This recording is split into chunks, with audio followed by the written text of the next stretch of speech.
Chapter 4. In October 1885, Mr. Utterson got a message from a police inspector. The inspector asked Utterson to come to the head office of the police at Scotland Yard. Utterson went to Scotland Yard early in the morning. "Thank you for coming so early in the day," said the police inspector to Utterson. "That's all right," said Utterson. "How can I help you?" "There has been a murder," said the inspector. "Who has been murdered?" asked Utterson. "We do not know the dead man's name," the inspector replied, "but he was carrying a letter with your name on it, so we think that you know him. Can you identify the body for us?" Utterson's face became pale. "Show me the body," he said. "I will tell you the man's name if I know it." "Very well, sir. Please follow me," said the inspector. Utterson followed the inspector to the mortuary. This was the place where the police put bodies of murdered people. There was a body lying under a white sheet in the mortuary. The inspector pulled back the sheet and showed Utterson the dead man's face. "I know him," said Utterson. "He is Sir Danvers Carew.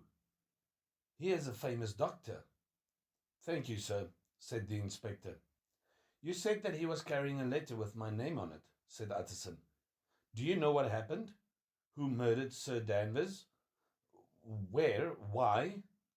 "I have a statement from a witness who saw what happened," said the inspector. "I'll show it to you."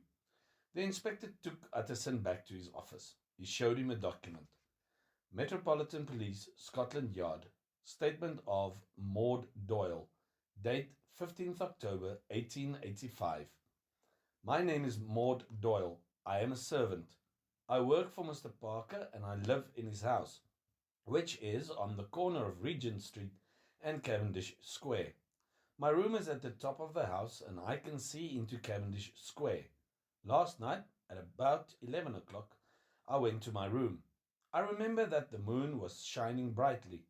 I looked out of my window and saw the corner of Cavendish Square. There was only one person on the street. An old gentleman with white hair was walking towards Cavendish Square. He was well dressed and he had something in his hand, a paper or a white envelope. Then I saw another man walking towards the old gentleman. The second man was small and carried a walking stick in his hand. I had seen this man before. I think he lives near here. He came to Mr. Parker's house once with a message from Dr. Jekyll. I remember the man because I was afraid of him. I do not know why I was afraid of him. I remember his name. He is called Mr. Edward Hyde." The old gentleman stopped Mr. Hyde and spoke to him. He showed him the paper in his hand. Perhaps he was asking for directions. Mr. Hyde suddenly became very angry. I could not hear what he said, but he lifted his walking stick. The old gentleman seemed surprised and started to move away from Mr. Hyde. But Mr. Hyde hit the old gentleman with a stick. The gentleman fell down and Mr. Hyde hit him again on the head. He hit him so hard that the walking stick broke. I did not see any more because I fainted and fell down on the floor. When I could stand up, I looked out of the window again. The old gentleman lay in the street. I could see the blood coming from his head. I called Mr. Parker. He sent someone to get the police.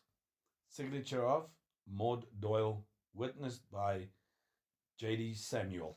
"So that's what happened," said Utterson. "Your policeman found that Sir Danvers was dead?" "Yes," said the inspector. "They also found the letter Sir Danvers was carrying. It has your name on the envelope. That's why I asked you to come here this morning. We also found half of a broken walking stick." "I see," said Utterson. "Do you know Mr. Hyde?" asked the police inspector. "I met Mr. Hyde once," said Utterson. The police inspector showed the broken walking stick to Utterson. "Could this be Mr. Hyde's walking stick?" he asked. Utterson suddenly felt cold and ill. He had seen the walking stick before. He had given it to Dr. Jekyll for his 50th birthday. "I do not know if this is Hyde's stick," he said, "but I can take you to the place where Mr. Hyde lives." The police inspector called for a cab. Then he and Utterson went outside. When the cab came, Utterson told the cab driver where to go. Take us to the East End, he said. I will tell you where to go. It was a cold autumn day. The air was thick with fog, and the London streets looked grey. They arrived at the narrow street where Utterson had seen Mr. Hyde. He pointed to the old door. That is where Mr. Hyde lives, he said to the inspector. Open up, shouted the inspector, knocking on the old door.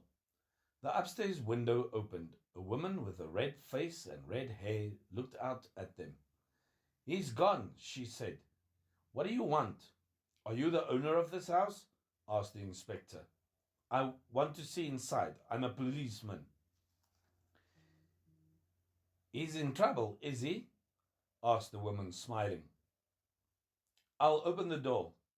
What's he done? She came downstairs and opened the old door.